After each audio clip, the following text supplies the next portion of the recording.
El Ejecutivo asistió a la comisión formada en la Cámara de Diputados que analiza la reforma de la seguridad social, la reforma jubilatoria, después de unas cuantas semanas de discusión, bueno, entre los legisladores oficialistas que estaban viendo todo este tema, se anunciaron una serie de cambios en la redacción del proyecto que contemplan aspiraciones de todos los actores de la coalición y otros. Bueno, para profundizar en estas modificaciones y entender un poco qué fue lo que pasó y cómo sigue todo esto, recibimos al ministro de Trabajo, Pablo Mieres, una vez más en nuestra mesa. Bienvenido. ¿Qué tal? Bienvenido. ¿Cómo andan? Muchas gracias. Bienvenido. Encantado de estar por acá. Vamos a tratar de empezar aclarando una situación, porque después de esa comisión, el diputado del Partido Nacional, Juan Martín Rodríguez, dijo que había habido un acuerdo entre todos los partidos de la coalición para incorporar 11 cambios al proyecto. Sin embargo, desde Cabildo Abierto se dijo que ese acuerdo no es tal, en realidad que no hay un acuerdo todavía cerrado. Yo creo que las dos declaraciones son sostenibles las dos, porque por un lado es cierto que se acordaron un conjunto de cambios, no me acuerdo si son 11 o por ahí andan, pero y que son resultado de propuestas y sugerencias de diputados de los partidos de la coalición, pero que también algunas de ellas habían señalado diputados de la oposición.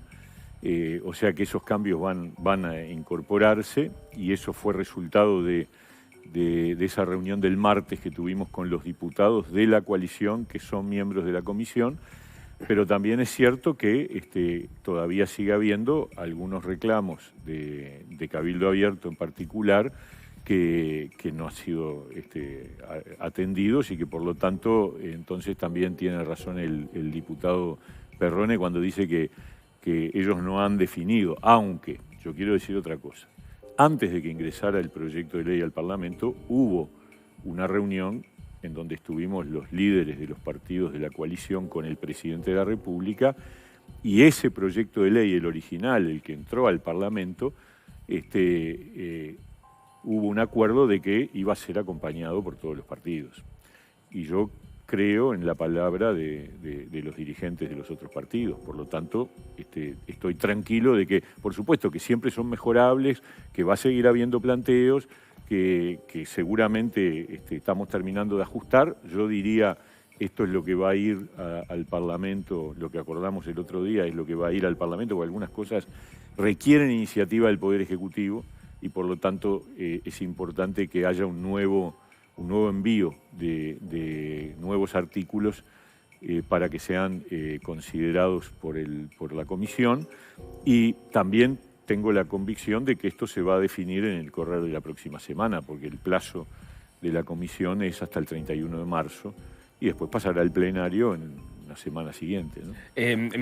Tengo dos dudas a propósito de eso, pero en relación a lo primero que decía, ese acuerdo previo que hubo entre los socios de la coalición antes de que el Ejecutivo enviara el proyecto, ¿ustedes entienden que por la forma en la que se está negociando, en particular con Cabildo Abierto, donde no está asegurado todavía que voten el proyecto, se está faltando a ese acuerdo que se hizo? Yo, como me parece que no hay que adelantarse a los hechos, bueno, en el Senado se votó, y yo tengo la convicción de que todos vamos a honrar nuestra palabra, y seguramente con los cambios, ajustes, insatisfacciones que siempre puede haber de unos o de otros, yo estoy convencido de que va a haber votos.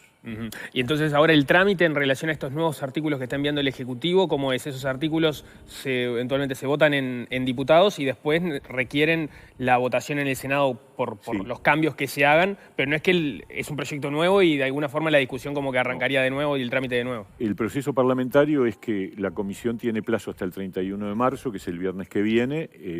Antes de eso, el Poder Ejecutivo va a enviar los artículos que entiende que deberían ser modificados o agregados, algunos de ellos porque además requieren iniciativa privativa del Poder Ejecutivo. La comisión, en principio, lo que se nos ha dicho, porque acá el Parlamento obviamente es un poder independiente y es soberano y puede disponer otra cosa, pero en principio lo que está acordado a nivel político es que se vote en los últimos 3 días de la semana que viene, o sea que al 31 de marzo estaría votado en comisión. Eso va al plenario, el plenario estaría reuniéndose después del feriado de Semana Santa, se votaría en diputados, y como hay cambios, tiene que volver al Senado, pero ahí sí, la tercera Cámara, esto está previsto jurídicamente, lo único que puede hacer es aceptar o rechazar los cambios. Claro, no puede volver a hacer No cambios puede nuevos. ingresar en el debate de modificar. Es un paquete, ahí sí, es un paquete que en el Senado se vota en una sola sesión. Bien, perfecto. La posibilidad de que eventualmente esta discusión se postergue más allá de la rendición de cuentas, que también había sido un planteo de Cabildo Abierto, ¿está sobre la mesa? No, no está sobre la mesa. Eso quiere decir que si no se vota ahora y no convencen a Cabildo Abierto de votar ahora, naufraga la reforma. Bueno, a ver, yo no puedo hablar por todos, hablo por mí mismo. Yo creo que a esta altura nosotros tenemos claro que este es un tema que fue suficientemente discutido, lleva 2 años y pico de debate en distintos ámbitos donde siempre hubo participación de todos los partidos, todos, desde el principio, porque en la comisión de expertos había representantes de todos los partidos, también de organizaciones sociales. Después se entregó el anteproyecto en julio del año pasado a todos los partidos, inclusive recordar que el presidente de la República fue a la sede del Frente Amplio y le entregó en propias manos al presidente del Frente Amplio el anteproyecto de ley para ver si era posible que el Frente aportara a ese anteproyecto. Luego el proyecto entra al Parlamento, tiene el debate en una Cámara, ahora en segunda Cámara. A ver, me parece que es tiempo más que suficiente para resolver. Es verdad que ese raconto es largo, lo que es cierto es que ni siquiera a los socios de la coalición les ha parecido suficiente para poder acordar. De hecho, se anunciaron esta semana una serie, más de una decena de cambios, y el Partido Colorado incluso todavía tiene algunos miramientos y ni que hablar Cabildo Abierto. O sea, el proceso es largo, pero no ha sido todo lo largo que requiere la negociación. Siempre. Este es un proyecto de 300 y pico de artículos y probablemente si hubiera que seguir discutiendo seguiríamos encontrándole hasta temas de estilo, de forma. Pero hay tiempos políticos que uno dice tienen que cumplirse. Lo que ha habido, sí, quiero decirlo, es que esos cambios que se acordaron esta semana no afectan la arquitectura general del proyecto. Son aspectos que están relacionados con mejoras en algunos asuntos o con ciertas garantías que se pedían de parte en el caso de otros, pero lo que es la arquitectura general del proyecto, que es la que garantiza la sostenibilidad fiscal de la reforma y sus principales parámetros, esos se mantienen y son el núcleo duro, el núcleo central, que si se toca, entonces al final vos te preguntás, bueno, pero ¿esto es una reforma o no va a tener impacto? Eso es, y perdón, ya termino con esto, el Cabildo Abierto tiene 2 planteos principales, tiene varios, pero estos son los 2 principales, por lo menos los que habían negociado, porque apareció alguno que no estaba tan negociado a la interna, incluso de Cabildo Abierto. Uno tenía que ver con las inversiones de las AFAPs, algo que fue atendido, hay que ver después la redacción, pero fue atendido por lo menos nominalmente en los anuncios que se hicieron esta semana. El otro tiene que ver con el cálculo jubilatorio, eso de que se toma la historia laboral de los mejores 25 años según la reforma propuesta y Cabildo Abierto quiere que siga estando en los 15 años. Eso sí es tocar la arquitectura para el gobierno. Claramente. Eso fue dicho además en todo momento, desde que empezó este debate, el planteo de una reducción a 15 años, que además sería reducirlo con respecto a lo actual, que son 20, no está en la agenda. Eso sí, la verdad, lo decimos con franqueza. El otro día yo... ¿Y mantenerlo en 20? Se lo decía a los diputados, no está planteado, se lo decía al diputado de Cabildo Abierto, no es que uno se emperre y se encapriche y no quiere conceder algo que propone un partido, es que vos tenés un objetivo y si ese objetivo se ve cuestionado o no se cumple, entonces hay un problema. La reforma no cumple la función que tiene, que es justamente generar condiciones de sostenibilidad fiscal. Y este es un componente de esa arquitectura de la que recién hablaba. Esa es la razón, no es que no quiero cumplir con algo que me está pidiendo otro partido de la coalición, no es ese el punto, ¿no? Pablo, yo te quiero preguntar sobre una situación que nos da mucho dolor de cabeza a todos los periodistas y no tengo duda que a la audiencia en general también, que está vinculado a los simuladores y a las proyecciones de con cuánto nos vamos a jubilar si se aplica esta reforma. El gobierno presentó originalmente unos modelos que estaban no coincidían con los modelos que posteriormente presentó el PIT-CNT, eran, no sé si simuladores distintos, criterios distintos, los números daban bien diferentes. Posteriormente el proyecto empezó a cambiar en el Senado, ahora también tiene modificaciones en diputados. Se complejiza más el asunto todavía porque la diaria con Sinve proponen un nuevo simulador que también fue muy criticado por Saldain, que es el mercachifle, que es militancia política, entre otros críticas más que hizo. Entonces mi pregunta es, bien llana, ¿no? Sí. ¿No le corresponde al gobierno generar un simulador dejando bien claro cuáles son los criterios con los que se van a hacer los cálculos para saber qué jubilaciones van a subir y qué jubilaciones van a bajar cuando se aplique esta reforma, y que ese instrumento se realice de la mano del PIT-CNT, de CINME y de cualquier otro grupo que participe en esto? Porque en realidad, a mí para facilitarle la vida a la población, digo. Está muy bien. Porque, a ver... Mirá, a ver. Es un cálculo numérico lo que hay que hacer. Sí. No puede haber un ámbito donde oposición no es tan, y oficialismo se den no la es mano. meramente elegir los números. O sea, el tema es con qué criterios elegís Sí, las sí, con esa variables. dificultad, pero... ¿Qué variables Bueno, elegís? ¿No es entiende lo que hacen los hacerlo? números. Eso lo dijo algún contador. El contador Damiani, Sí, concretamente. a ver, nosotros le pedimos al equipo actuarial del Banco de Previsión Social, que es el único que tiene todas las bases de datos de las historias laborales de las personas, que hiciera un cálculo. Porque como el objetivo nuestro, y esto lo quiero decir expresamente a la opinión pública, el gobierno asumió que iba a haber un costo, que era extender la edad de jubilación para los menores de 50 años. Sorry. Pero lo que sí decidimos que no iba a cambiar es que la gente ganara menos, además. O sea, la gente en la edad de jubilación de 65 años, comparada con la causal jubilatoria de 60, el criterio que asumió políticamente el gobierno es que era igual o mejor. Entonces, en función de eso se armó la arquitectura general. Y en función de eso se hizo el cálculo y estudiamos las proyecciones del Banco de Previsión Social. Y si había algún problema, entonces corregimos algunas normas para que diera bien.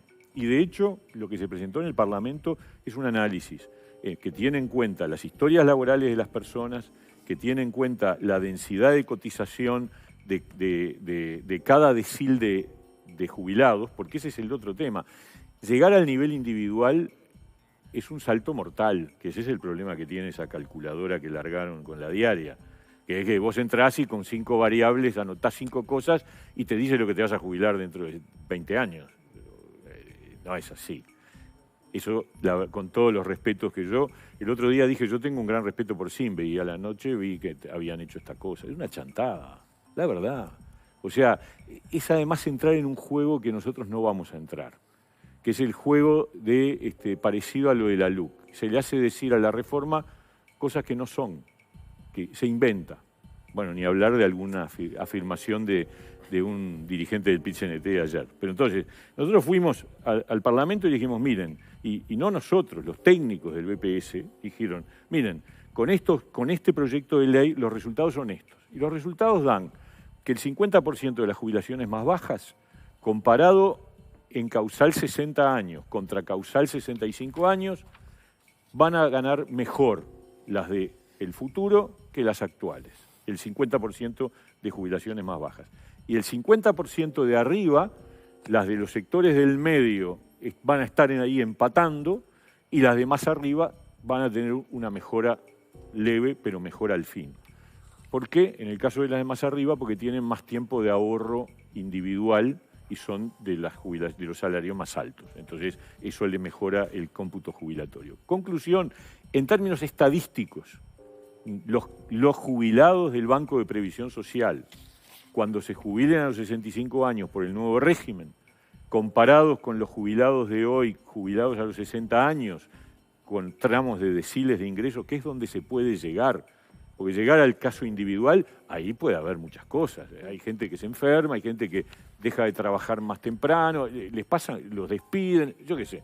O sea, puede pasar que haya gente que termine ganando menos de lo que hubiera, pero lo que vale es lo estadístico. Ahora, por eso el salto mortal que da la diaria y Simbe, nosotros lo tenemos que rechazar, porque es pretender que vos entrás, abrís una aplicación, metés 5 datos y te da el resultado, te adivinan la suerte, como dijo Saldain. No es así. Ahora, hay límites. Y lo otro, no tienen las bases de datos de las historias laborales completas del Banco de Previsión Social, que es lo que sí tiene el gobierno. Entonces, el otro día perdón, también, ¿no? Solo una cosa más.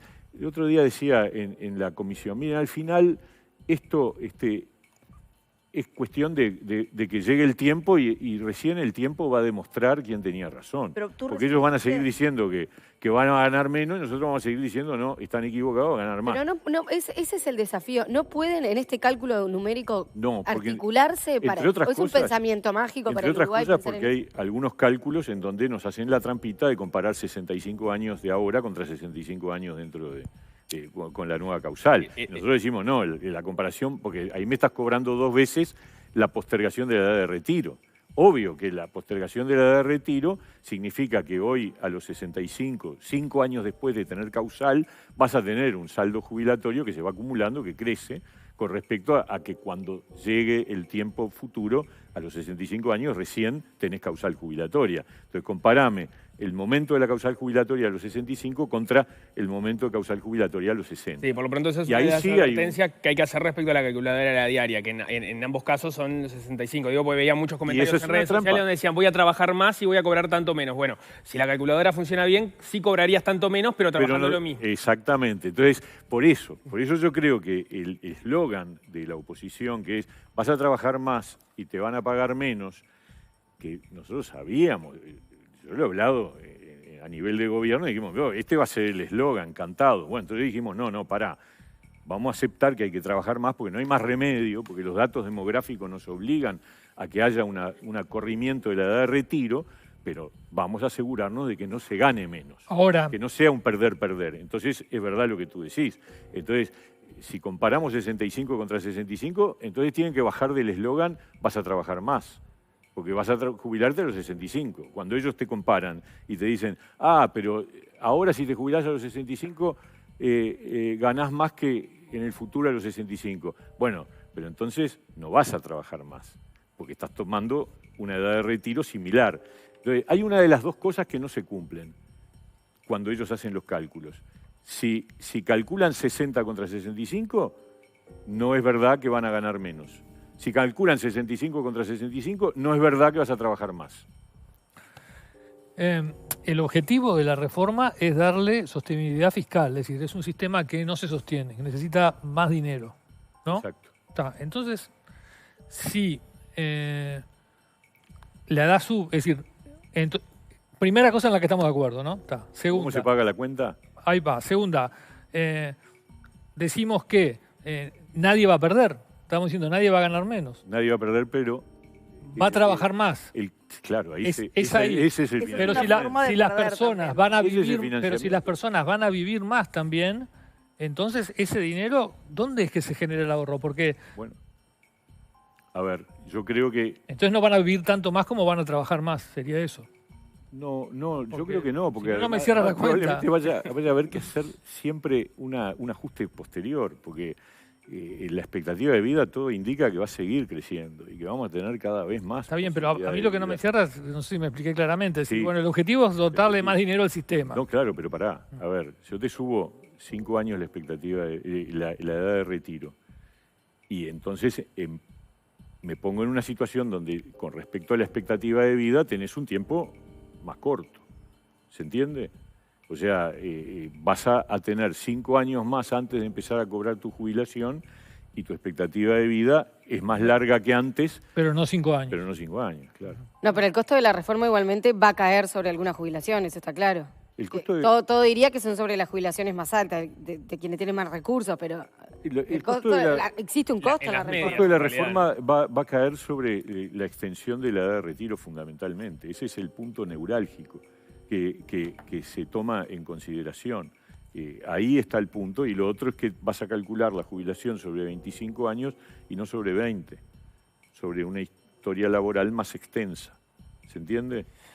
Sí, hay algo que igual va contra la lógica y que viene por el lado de lo que plantea Leo, es que si el acuerdo, digamos, el key de la cuestión es simplemente trabajar más, simplemente se cambiaría, haría ese cambio paramétrico a 5 años o a 4 o a 3. Y entonces de la cantidad de años que se contemplan para fijar el básico jubilatorio. Claro, y baja también. Por eso Cabildo pide ahí. Hay un segundo golpe. Se trabaja más y te calculo la jubilación peor, ¿no? Sí, pero se trabaja más y te calcula la jubilación con más años, que no cambia mucho, prácticamente no se mueve la aguja, pero un poquito. Yo tengo una trayectoria laboral donde fui de menos a más, que es lo que cada uno aspira en su vida, más allá de que lo logra. Pero a la vez, para las jubilaciones más bajas, para el 50% de jubilaciones más bajas, vos vas a tener el complemento solidario, que es un monto de subsidio que levanta las jubilaciones de abajo. Por eso digo que es de mayor equidad este sistema, en dos sentidos. En este sentido, y que hay una convergencia de sistemas. Yo creo que ese es un dato que no se ha hablado mucho, pero que es muy importante. Saldain dice, hoy en día, un uruguayo que pone un peso para su jubilación, depende de en qué caja lo ponga, vale más o vale menos, y eso no está bien.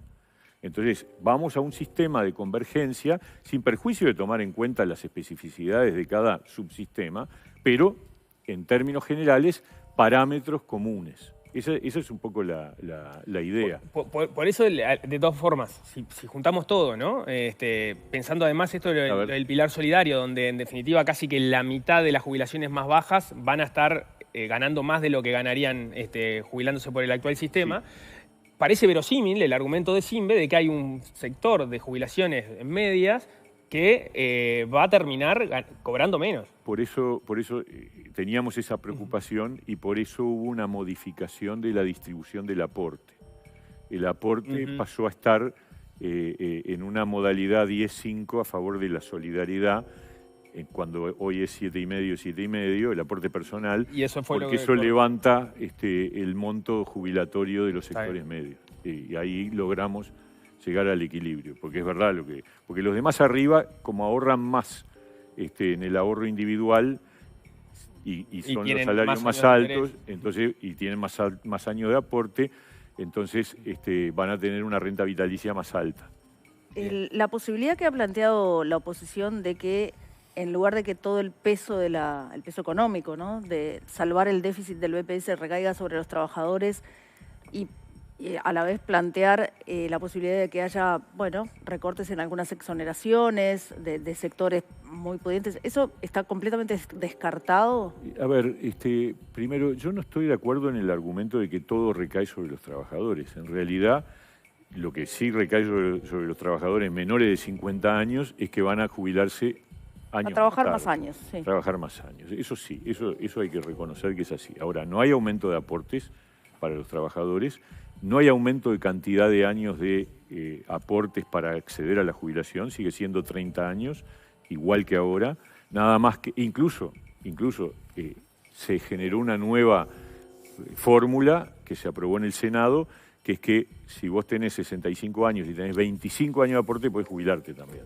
con 25 años de aporte, que es menos de lo actual. Claro, con una tasa de reemplazo más baja, porque si no, sería como una especie de incentivo a no aportar el número de años requeridos. Pero estamos hablando de 30 años igual que ahora, no hay un aumento de cantidad de años de aportes. Se mantienen los aportes patronales igual y obviamente el sistema se financia además por todos los uruguayos, jubilados y no jubilados, trabajadores y no trabajadores, porque una parte del IVA va para eso. O sea, todos los uruguayos estamos contribuyendo y lo que se logra con la reforma es que una trayectoria ascendente del déficit se aplane, se vuelva sostenible, pero no es que va a desaparecer, es imposible.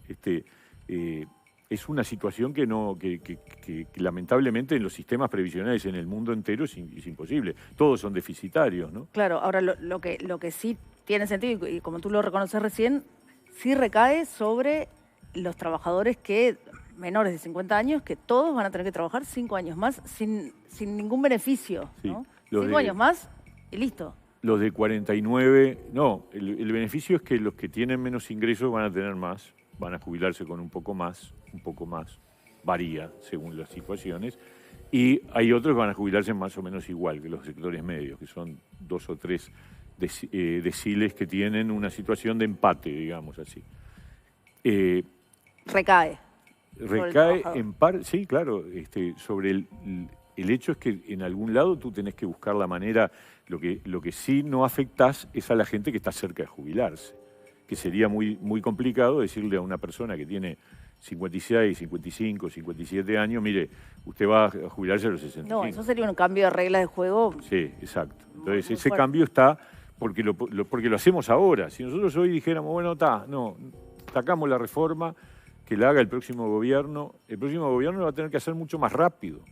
Está bien, no va a tener esa gradualidad que tiene hoy en día y que yo creo que es importante, porque además los uruguayos estamos acostumbrados a que esas cosas se hacen con precaución, ¿no es cierto? Y es lo que estamos tratando de conseguir con este planteo. El aumento en la gradualidad que se decidió en el Senado, que se extendió el plazo, ¿no va contra una de las cosas buenas que tenía el proyecto, que es tratar de equiparar situaciones muy irregulares que hay? Por ejemplo, la Caja Militar es un ejemplo. La Caja Militar va a tener saltos de edades de retiro similares, de 5 años, salvo en 2 grados que no me acuerdo por qué razones técnicas, es de 3 años, pero en todos los casos, en la gran mayoría de los casos, son 5 años más.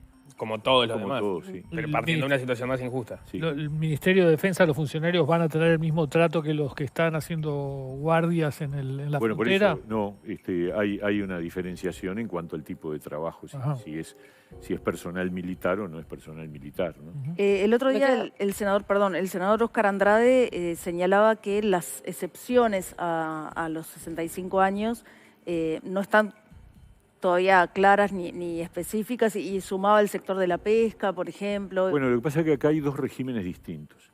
Uno es el de jubilación anticipada, que en el proyecto de ley abarca a la construcción y al sector rural, y ahí, ojo, puestos de trabajo, no sectores, porque ustedes se imaginarán que una persona que trabaja en la sección de contabilidad de una empresa constructora, de trabajo penoso no tiene nada, es decir, es equivalente a cualquier otro trabajador que trabaja en el área contable de cualquier empresa. Entonces, es para puestos de trabajo específicos, estamos hablando de albañiles, peones, los que están en los andamios, lo mismo en el tema rural. Un administrador de un establecimiento rural no está incluido en anticipar su jubilación. Sí, un peón rural que está trabajando en... ¿Que puede haber otros sectores? Puede haberlos, pero ahí está el otro régimen que sigue vigente, que está vigente y que va a seguir vigente y que no se toca, que es el de bonificaciones. O sea, la pesca, por ejemplo, va por bonificación. Está ya hoy establecido que el trabajador de la pesca tiene un cómputo de años diferencial, como los docentes, como algún caso en la salud, como algún caso en algunas otras... Trabajo doméstico, capaz. No, trabajo doméstico no tiene ninguna bonificación, pero el régimen, el sistema existe. O sea que es un sistema que está arreglado, además, que existe hoy por ley y que no se toca, que es que hay una comisión integrada por representantes del Ministerio de Salud Pública, del Ministerio de Trabajo y de otros ámbitos del Estado, que cuando viene una solicitud, analiza el tema, una solicitud por sector de actividad, analiza el tema, lo estudia, hace preguntas, entrevistas, etcétera, y luego saca una conclusión, que es una conclusión inapelable, es decir, después que la establece, queda fija. Y ese es el otro camino que tenemos. Bien, seguiremos hablando seguramente de este tema un largo tiempo. Pablo Mieres, muchísimas gracias. Encantado. Muchas gracias. Muy amable. Ahora, cuando son las 9:42...